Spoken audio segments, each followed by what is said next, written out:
I've always wanted to do comedy, but not sure if I could tackle it. And then I realized, playing opposite you, because you get to go kind of wild in this and go big. And I realized, oh, I have to like counterbalance, and I have to be like the quote unquote straight man in the comedy duo. Triggered a legendary conversation that we were not there for. No, but I'm like, Bob Dylan talked about, like, people are gonna be thanking you. You two are, I'm not just saying this, possibly my favorite rom-com couple on screen. Oh my God. Like, ever. You are so funny, girl. So witty, so sharp.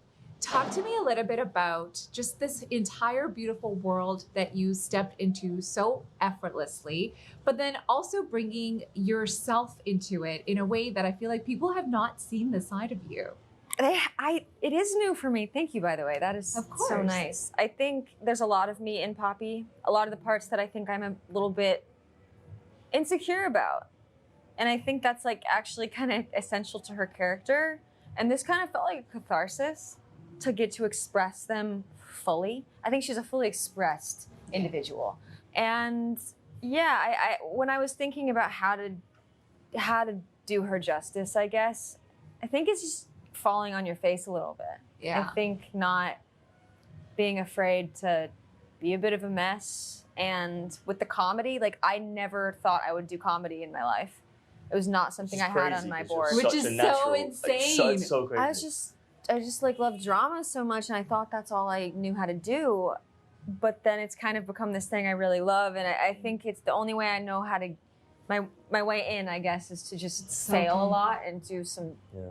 That's insane to me because you are so incredibly good. And so are you, mister. First of all, I love that Alex is obsessed with Canada. So on behalf of all the Canadians, thank you. I too am obsessed with Canada. I love really? Canada. Thank you. That's great. I love that. Yeah. But Alex is such an interesting character, right? Because he's vulnerable, he is confused. There's a moment where we see him butt naked. Yeah. You'll have to watch the movie for that scene. Yeah. But what was it like having Emily beside you to help you navigate through this crazy roller coaster that Alex goes through?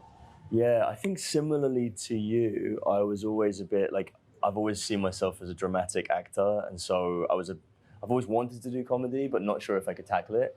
And then I realized, playing opposite you, because you get to go kind of wild in this and go big. And I realized, oh, I have to like counterbalance, and I have to be like the quote unquote straight man in the comedy duo. And kind of like play it like really kind of square and like down the line. And then you get to kind of bounce off that and like push me to my limits. And I think that was a really nice kind of like counterbalancing act that we got to play into. And she's so good at doing that. And I felt every day she would like push me to be funnier, because if she went up, I went down, and vice versa. I love what you said. You said that you watched When Harry Met Sally on repeat, and that was a film that changed the whole rom-com genre. Yeah. How do you think that People We Meet on Vacation is going to also define what rom-com cinema is in 2026? So I think what you'll find is that what When Harry Met Sally and so many other wonderful rom-coms from that era had was intention and vision. It really cared about character first. And Emily's books are always character driven, not plot driven. The character drives the plot, not the other way around. And I think that that's what people will see. They'll see two characters in Poppy and Alex that are really relatable in really different ways. They'll see their internal conflict. It's aspirational. It feels good to watch the film, but in an earned way, in a grounded way, and not in a superficial way, where it's like, oh, I know what's coming next. I think there's some surprising twists and turns in Emily's books and how these characters come together and come apart, when they should be getting together.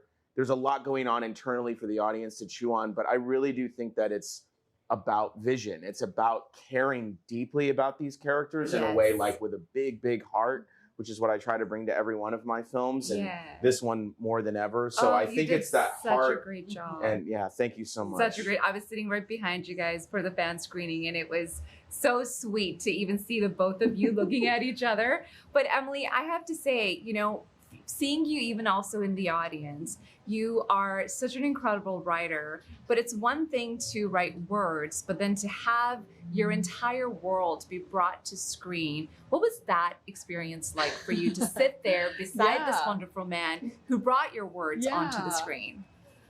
I mean, it's so hard to even verbalize it, because I've been living with this process for so long, watching this get made, reading all the different versions of the script, having endless conversations with Brett about what was changing and what their, you know, problems they needed to solve. And then I got to do set visits. So it's like, I've gotten to kind of be a part of every step. Yeah. And so the surreality of it has kind of like just continued nonstop, but also in a way there wasn't like, suddenly there's a movie. Like it wasn't like, oh, this happened until last night. Honestly, like watching it with the readers was the first time that I felt like I was just watching a wonderful movie and having a great time.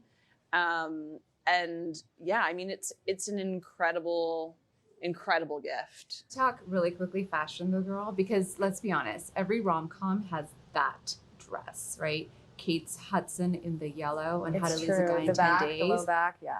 You in that green dress. I was sitting right behind Emily and Brett watching the film, and I gasped when you walked out in that dress. So I know people are going to be dissecting this film, especially the bookworms, the diehard fans. How many dresses did you try on, and what was it about that dress that you were like, this is it? So Colin, our costume designer, knew that it needed to be a moment. Yeah. We had the Kate Hudson picture on the mood board. No way. Yeah, we did. I love that. I think the satin, it felt effortless, easy breezy. Like, so we actually, this dress I think was actually custom. I think It's fit for her body. We knew that Brett had it in his head that it was going to be green. I'm not sure where he got that idea from. We'll have to ask him. But it was going to be this kind of a green color. So we got a bunch of fabrics. I tried on before we decided to kind of build it. I don't know, 20. Insane. Insane. And when we were doing the red dress for the wedding, I tried on so many, maybe not as many, but so many red dresses. So it's really fun, that part, getting to kind of figure out the character through the clothes, especially in this movie, maybe more than I've experienced before. I feel like people are going to want to get that dress because it's living rent-free in my head. I have to say the soundtrack for this film is going to be hijacking everyone's playlist. Like a score for a film is so important, right? And to have these beautiful songs elevate these scenes between the chemistry that Emily and Tom have. What was it like for you to watch them walk into, you know, Alex and Poppy so effortlessly? Like, how much easy was your job directing them?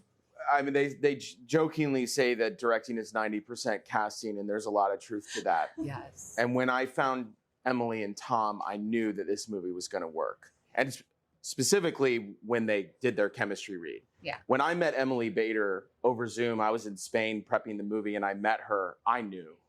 Deep in my soul, I was like, I found her. That's Poppy. She just auditioned along with hundreds, maybe thousands of other people. And I was like, that is her, 100%. And I just knew it. And when I met Tom, I knew.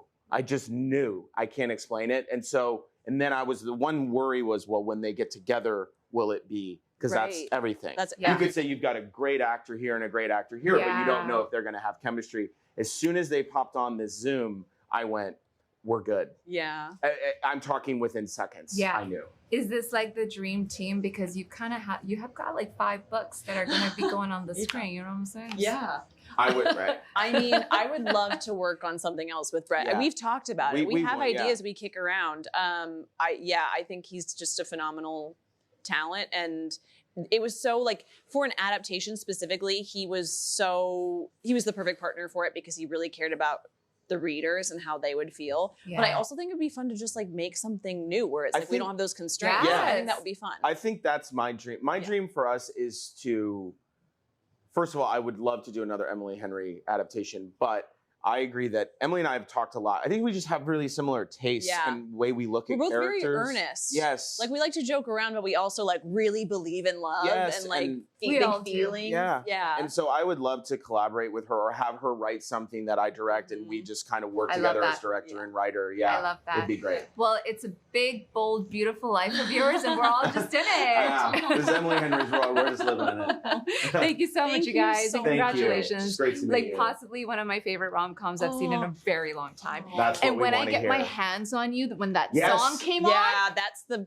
gasped. moment. So- that is my Do you wanna favorite hear song of all time. Oh my gosh, did you want to Of hear a all fun time. story about it? When I Oh my chose God. that song, it was the first time that T-Bone Burnett and Bob Dylan had to talk about the rights. It's the first New Basement song that ever got put in a film. So that triggered a, triggered a legendary conversation with Bob Dylan. that we were not there for. No, but I'm like, Bob Dylan talked about, like, people are gonna heard be the thanking words you. people would be He's- on yes. vacation. My Maybe he did. all-time favorite song, and I'm I so glad. gasped. And, was did you, so and good. how about that I wanted scene? to cry. Yeah, I I'm wanted so to glad. cry. You guys, the score of this film, Oh, it's the fun, right? music, Yeah. when I get my hands on you, that is literally my absolute favorite song. It's been like a it's decade. such a good song. I was reminded of it that it even existed in this movie, and I was like, oh my god, that's took me back. Like So I don't think good. you know what you've done with this movie. That's going to be the wedding song of 2026. That's going to be the dress that all the bridesmaids are going to want to wear. Amazing. Congratulations Thank for you. changing Changing 2026. weddings. Rom-com of the year. I'm calling it.